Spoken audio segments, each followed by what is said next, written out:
BSP ಜಿಲ್ಲಾ ಸಂಯೋಜಕ ಹುದ್ದೆಯಿಂದ ಕೆಎಂ ಗೋಪಾಲ್ ವಜಾ, ಜಿಲ್ಲಾಧ್ಯಕ್ಷ ಪಿ ಪರಮೇಶ್ ಮಾಹಿತಿ. ಶೃಂಗೇರಿಯ ಭಾಗದಲ್ಲಿ ಕಳೆದ 31 ವರ್ಷಗಳಿಂದ ಬಹುಜನ ಸಮಾಜವಾದಿ ಪಕ್ಷವನ್ನು ಸಂಘಟಿಸುತ್ತಾ ಬಂದಿದ್ದ ಬಿಎಸ್ಪಿ ಜಿಲ್ಲಾ ಸಂಯೋಜಕರಾದ ಕೆಎಂ ಗೋಪಾಲ್ ರವರನ್ನು ಪಕ್ಷದ ಪದಾಧಿಕಾರಿ ಹುದ್ದೆಯಿಂದ ವಜಾಗೊಳಿಸಲಾಗಿದೆ ಎಂದು ಬಿಎಸ್ಪಿ ಜಿಲ್ಲಾಧ್ಯಕ್ಷ ಪಿ ಪರಮೇಶ್ ತಿಳಿಸಿದ್ದಾರೆ. ಚಿಕ್ಕಮಗಳೂರು ನಗರದಲ್ಲಿ ಬಿಎಸ್ಪಿ ವತಿಯಿಂದ ಪತ್ರಿಕಾಗೋಷ್ಠಿಯನ್ನು ನಡೆಸಿ ಈ ವಿಷಯವನ್ನು ತಿಳಿಸಲಾಯಿತು. ಶೃಂಗೇರಿಯ ಕೆಎಂ ಗೋಪಾಲರನ್ನು ರಾಷ್ಟ್ರೀಯ ಸ್ವಯಂ ಸೇವಕ ಸಂಘದ ಪ್ರಾಯೋಜಿತ ಹಿಂದೂ ಸಮಾಜೋತ್ಸವ ಕಾರ್ಯಕ್ರಮದ ಶೃಂಗೇರಿ ತಾಲೂಕು ಆಚರಣಾ ಸಮಿತಿ ಸದಸ್ಯರಾಗಿದ್ದು, ಹಿಂದೂ ಸಮಾಜೋತ್ಸವ ಸಭೆಗಳಲ್ಲಿ ಬಹಿರಂಗವಾಗಿ ಭಾಗವಹಿಸಿರುತ್ತಾರೆ. ಈ ಕುರಿತು ಕೆಎಂ ಗೋಪಾಲ್ ಭಾಗವಹಿಸಿರುವುದು ತಪ್ಪಾಗಿರುವುದೆಂದು ಗಮನಕ್ಕೆ ತಂದಿದ್ದು, ಅನಂತರವೂ ನಡೆದ ಹಿಂದೂ ಸಮಾಜೋತ್ಸವ ಕಾರ್ಯಕ್ರಮದಲ್ಲಿ ಭಾಗವಹಿಸಿರುವುದರಿಂದ ಇಂತಹ ಚಟುವಟಿಕೆಯು ಬಿಎಸ್ಪಿಯ ರಾಷ್ಟ್ರೀಯ ಸಿದ್ಧಾಂತಕ್ಕೆ ವಿರೋಧವಾದ ನಡೆಯಾಗಿರುತ್ತದೆ. ಈ ಸಂಬಂಧ ಜನವರಿ 8ರಂದು ಪಕ್ಷದ ರಾಜ್ಯ ಕಚೇರಿಯಲ್ಲಿ ನಡೆದ ರಾಜ್ಯ ಸಮಿತಿ ಸಭೆಯಲ್ಲಿ ರಾಜ್ಯಾಧ್ಯಕ್ಷರು ಮತ್ತು ಹಾಸನ ವಲಯ ಉಸ್ತುವಾರಿ ರಾಜ್ಯ ನಾಯಕರ ಸಮಕ್ಷಮದಲ್ಲಿ ನಮ್ಮ ಪಕ್ಷದ ಶೃಂಗೇರಿ ಭಾಗದ ಜಿಲ್ಲಾ ಸಂಯೋಜಕರಾದ ಕೆಎಂ ಗೋಪಾಲ್ ರವರನ್ನು ಪಕ್ಷದ ವಿರೋಧ ಚಟುವಟಿಕೆ ಎಂದು ಪರಿಗಣಿಸಿ ಪದಾಧಿಕಾರಿ ಹುದ್ದೆಯಿಂದ ಅಮಾನತುಗೊಳಿಸಲಾಗಿದೆ ಹಾಗೂ ಪಕ್ಷದ ಹೆಸರನ್ನು ಬಳಸಿ ಯಾವುದೇ ಚಟುವಟಿಕೆ, ಹೇಳಿಕೆ ನೀಡದಂತೆ ನಿರ್ಬಂಧಿಸಲಾಗಿದೆ ಎಂದು ಬಿಎಸ್ಪಿ ಜಿಲ್ಲಾಧ್ಯಕ್ಷರು ತಿಳಿಸಿದ್ದಾರೆ.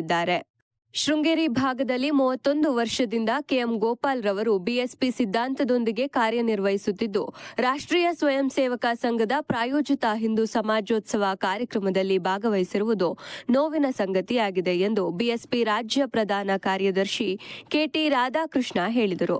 ಈ ವೇಳೆ ವಿಜಯ್ ಕುಮಾರ್, ಎಂ ಬಾಬು, ಕೆಎಂ ಗಂಗಾಧರ್ ಹಾಗೂ ಇನ್ನಿತರರು ಹಾಜರಿದ್ದರು.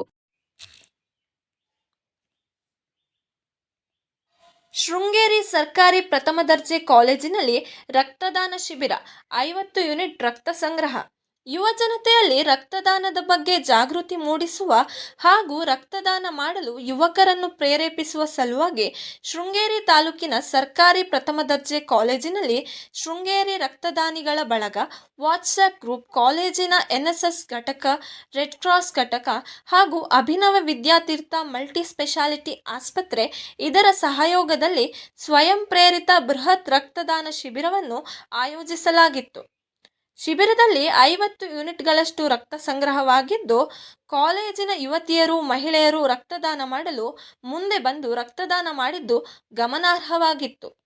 ಶಿಬಿರದ ಉದ್ಘಾಟನಾ ಕಾರ್ಯಕ್ರಮದಲ್ಲಿ ಮಾತನಾಡಿದ ವೈದ್ಯರು ಹಾಗೂ ರಕ್ತನಿಧಿ ಕೇಂದ್ರದ ಮೇಲ್ವಿಚಾರಕರಾದ ಡಾಕ್ಟರ್ ಲಕ್ಷ್ಮೀನಾರಾಯಣ್ ರವರು ರಕ್ತದ ಹಾಗೂ ರಕ್ತದಾನದ ಮಹತ್ವದ ಬಗ್ಗೆ ತಿಳಿಸಿದರು. ಜಿಲ್ಲಾ ಎನ್ಎಸ್ಎಸ್ ಅಧಿಕಾರಿ ಹಾಗೂ ಶ್ರೀ ಜೆಸಿಬಿಎಂ ಕಾಲೇಜು ಶೃಂಗೇರಿ ಇದರ ಪಿಯು ಪ್ರಾಂಶುಪಾಲರಾದ ಪ್ರಶಾಂತ್ ರವರು ಮಾತನಾಡಿ, ಯುವಜನತೆ ಅವಶ್ಯಕ ಸಮಯದಲ್ಲಿ ರಕ್ತದಾನ ಮಾಡಲು ಮುಂದೆ ಬರಬೇಕು. ಪೋಷಕರೊಂದಿಗೆ ಈ ವಿಷಯವಾಗಿ ಚರ್ಚಿಸಿ ತಮ್ಮ ತಮ್ಮ ಕುಟುಂಬದಲ್ಲಿ ರಕ್ತದಾನ ಮಾಡುವಂತೆ ಜಾಗೃತಿ ಮೂಡಿಸಬೇಕು ಎಂದರು. ಕಾಲೇಜು ಪ್ರಾಂಶುಪಾಲರಾದ ಭಾರತಿಯವರು ಕಾಲೇಜಿನಲ್ಲಿ ಹಲವು ಬಾರಿ ಶಿಬಿರಗಳನ್ನು ಆಯೋಜಿಸಿದ್ದು, ಈ ಬಾರಿ ರಕ್ತದಾನ ಮಾಡಲು ವಿದ್ಯಾರ್ಥಿಗಳು ಹೆಚ್ಚಿನ ಸಂಖ್ಯೆಯಲ್ಲಿ ಭಾಗವಹಿಸಿದ್ದು ಸಂತಸ ತಂದಿದೆ ಹಾಗೂ ರಕ್ತದಾನಿಗಳ ಬಳಗದ ಕಾರ್ಯಕ್ಕೆ ಶ್ಲಾಘನೆ ವ್ಯಕ್ತಪಡಿಸಿದರು. ರಕ್ತದಾನಿ ವಾಟ್ಸಪ್ ಗ್ರೂಪ್ ಬಳಗದ ಸದಸ್ಯ ಶೂನ್ಯ ರಮೇಶ್ ಮಾತನಾಡಿ, ವಾಟ್ಸಪ್ ಗ್ರೂಪ್ ಮಾಡಿ ಬಳಗವು ನಡೆಸುತ್ತಿರುವ ಸಾಮಾಜಿಕ ಸೇವಾ ಕಾರ್ಯಗಳ ಬಗ್ಗೆ ಮಾಹಿತಿ ನೀಡಿದರು. ಶಿಬಿರದಲ್ಲಿ ಹೆಚ್ಚು ಬಾರಿ ಸಕ್ರಿಯವಾಗಿ ರಕ್ತದಾನ ಮಾಡಿದ 3 ಕಾಲೇಜ್ ವಿದ್ಯಾರ್ಥಿಗಳನ್ನು ಸನ್ಮಾನಿಸಿ ಗೌರವಿಸಲಾಯಿತು. ಆ 3ರಲ್ಲೂ 2 ಯುವತಿಯರಿದ್ದದ್ದು ವಿಶೇಷ. ಕಾರ್ಯಕ್ರಮದಲ್ಲಿ ಕಾಲೇಜಿನ ಪ್ರಾಧ್ಯಾಪಕರು, ಸಮಿತಿಯ ತ್ರಿಮೂರ್ತಿ, ರಕ್ತದಾನಿ ಬಳಗದ ಪ್ರಶಾಂತ್, ಸಚಿನ್, ಉದಯ್ ಮೆಣಸೆ, ರಮೇಶ್ ಶೂನ್ಯ ಇತರರು ಹಾಜರಿದ್ದರು.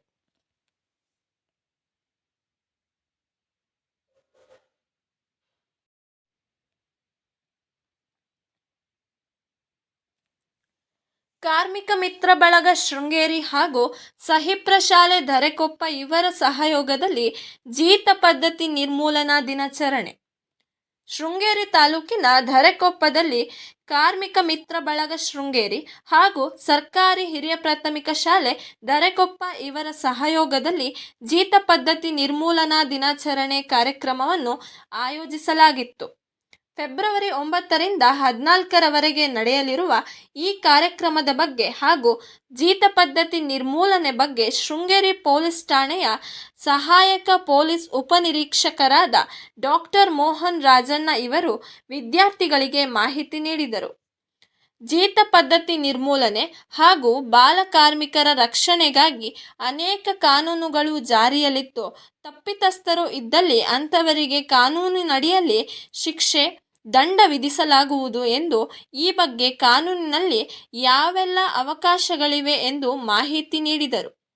ಆದ್ದರಿಂದ ಈ ಬಗ್ಗೆ ಮಕ್ಕಳು, ಸಾರ್ವಜನಿಕರು ಎಚ್ಚೆತ್ತುಕೊಂಡು ಜೀತ ಪದ್ಧತಿ ನಿರ್ಮೂಲನೆಗೆ ಸಹಕಾರ ನೀಡಬೇಕು ಹಾಗೂ ಅರಿವು ಮೂಡಿಸುವ ಕೆಲಸವಾಗಬೇಕು. ಅಪರಿಚಿತ ವ್ಯಕ್ತಿಗಳಿಂದ ಮಕ್ಕಳು ಎಚ್ಚರಿಕೆಯಿಂದಿರುವಂತೆ ಕಿವಿಮಾತು ಹೇಳಿದರು.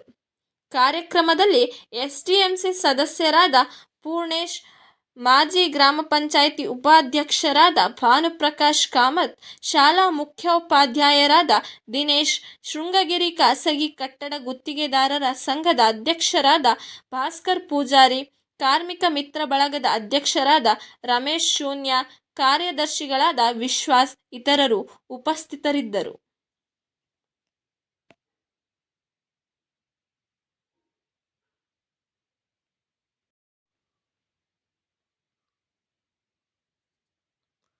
ಚಿಕ್ಕಮಗಳೂರು ಜಿಲ್ಲೆಯ ಮಲೆನಾಡು ಭಾಗದಲ್ಲಿ ತೀರಾ ಕೆಳಭಾಗದಲ್ಲಿ ಲಘು ವಿಮಾನ ಹಾರಾಟ ಆತಂಕ ಸೃಷ್ಟಿ.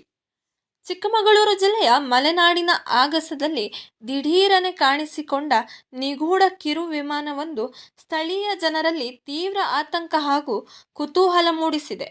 ಚಿಕ್ಕಮಗಳೂರು ಜಿಲ್ಲೆಯ ಕಳಸ ಮತ್ತು ಎನ್ನಾರ್ಪುರ ತಾಲೂಕಿನ ವ್ಯಾಪ್ತಿಯಲ್ಲಿ ಅತ್ಯಂತ ಕೆಳಮಟ್ಟದಲ್ಲಿ ಹಾರಾಟ ನಡೆಸಿರುವ ಈ ಲಘು ವಿಮಾನ ಜಿಲ್ಲೆಯಾದ್ಯಂತ ಚರ್ಚೆಗೆ ಗ್ರಾಸವಾಗಿದೆ. ಕಳಸ ತಾಲೂಕಿನಿಂದ ಬಾಳೆಹೊನ್ನೂರು ಸುತ್ತಮುತ್ತಲಿನ ಪ್ರದೇಶಗಳಲ್ಲಿ ಈ ಲಘು ವಿಮಾನ ಸಂಚರಿಸಿದೆ. ಅದರಲ್ಲೂ ಭದ್ರಾ ನದಿಯ ಆಸುಪಾಸಿನಲ್ಲೇ 2 ಬಾರಿ ಈ ವಿಮಾನ ಓಡಾಟ ನಡೆಸಿರುವುದು ಹಲವಾರು ಸಂಶಯಗಳಿಗೆ ಎಡೆಮಾಡಿಕೊಟ್ಟಿದೆ. ಸಾಮಾನ್ಯವಾಗಿ ವಿಮಾನಗಳು ಹಾರಾಡುವ ಎತ್ತರಕ್ಕಿಂತಲೂ ತೀರಾ ಕೆಳಮಟ್ಟದಲ್ಲಿ, ಅಂದರೆ ಭೂಮಿಗೆ ಹತ್ತಿರವಾಗಿ ಹಾರಾಡುತ್ತಿರುವುದನ್ನು ಕಂಡು ಜನ ಬೆಚ್ಚಿಬಿದ್ದಿದ್ದಾರೆ. ಈಗ ಈ ನಿಗೂಢ ವಿಮಾನ ಎಲ್ಲಿಂದ ಬಂತು, ಇದರಲ್ಲಿ ಯಾರಿದ್ದರು, ಇದರ ಉದ್ದೇಶವೇನು ಎಂಬ ಬಗ್ಗೆ ಸದ್ಯಕ್ಕೆ ಯಾರಿಗೂ ತಿಳಿದಿಲ್ಲ. ಕಳಸ ಮತ್ತು ಬಾಳೆಹೊನ್ನೂರು ಭಾಗದಲ್ಲಿ 2 ಸುತ್ತು ಹಾರಾಟ ನಡೆಸಿದ ಈ ವಿಮಾನ ನಂತರ ಶಿವಮೊಗ್ಗ ಭಾಗದತ್ತ ಪ್ರಯಾಣ ಬೆಳೆಸಿದೆ ಎನ್ನಲಾಗಿದೆ. ವಿಮಾನದ ಹಾರಾಟದ ದೃಶ್ಯಗಳು ಸ್ಥಳೀಯರ ಮೊಬೈಲ್ ಫೋನ್ಗಳಲ್ಲಿ ಸೆರೆಯಾಗಿದ್ದು ಸೋಷಿಯಲ್ ಮೀಡಿಯಾದಲ್ಲಿ ವೈರಲ್ ಆಗುತ್ತಿವೆ. ಅಚ್ಚರಿಯ ವಿಷಯವೆಂದರೆ ಈ ಹಾರಾಟದ ಬಗ್ಗೆ ಸ್ಥಳೀಯ ಪೊಲೀಸ್ ಇಲಾಖೆಗಾಗಲಿ ಅಥವಾ ಅರಣ್ಯ ಇಲಾಖೆಗಾಗಲಿ ಯಾವುದೇ ಮುನ್ಸೂಚನೆ ಇಲ್ಲ. ಹಾಗಾಗಿ ಇದು ಯಾವುದಾದರೂ ಸರ್ಕಾರಿ ಇಲಾಖೆಯ ಸರ್ವೆ ಕಾರ್ಯವೋ ಅಥವಾ ಶ್ರೀಮಂತರ ವಿಮಾನವೋ ಎಂಬುದು ಇನ್ನೂ ಸ್ಪಷ್ಟವಾಗಿಲ್ಲ. ಮಲೆನಾಡಿನಂತಹ ಸೂಕ್ಷ್ಮ ಪ್ರದೇಶದಲ್ಲಿ ಇಲಾಖೆಗಳ ಅನುಮತಿ ಇಲ್ಲದೆ ಇಷ್ಟು ಕೆಳಮಟ್ಟದಲ್ಲಿ ವಿಮಾನ ಹಾರಾಡಲು ಹೇಗೆ ಸಾಧ್ಯ ಎಂದು ಜನರು ಪ್ರಶ್ನಿಸಿದ್ದಾರೆ. ಈಗ ಈ ವಿಷಯವನ್ನು ಗಂಭೀರವಾಗಿ ಪರಿಗಣಿಸಿರುವ ಸ್ಥಳೀಯ ಪೊಲೀಸರು ಈ ಕಿರು ವಿಮಾನದ ಹಾರಾಟದ ಕುರಿತಾಗಿ ತನಿಖೆ ಕೈಗೊಂಡಿದ್ದಾರೆ. ಒಟ್ಟಿನಲ್ಲಿ ಮಲೆನಾಡಿನ ಶಾಂತ ಪರಿಸರದಲ್ಲಿ ಈ ವಿಮಾನ ಸಂಚಾರ ಮಾತ್ರ ಜನರಲ್ಲಿ ಆತಂಕದ ಅಲೆ ಎಬ್ಬಿಸಿರುವುದಂತೂ ಸುಳ್ಳಲ್ಲ.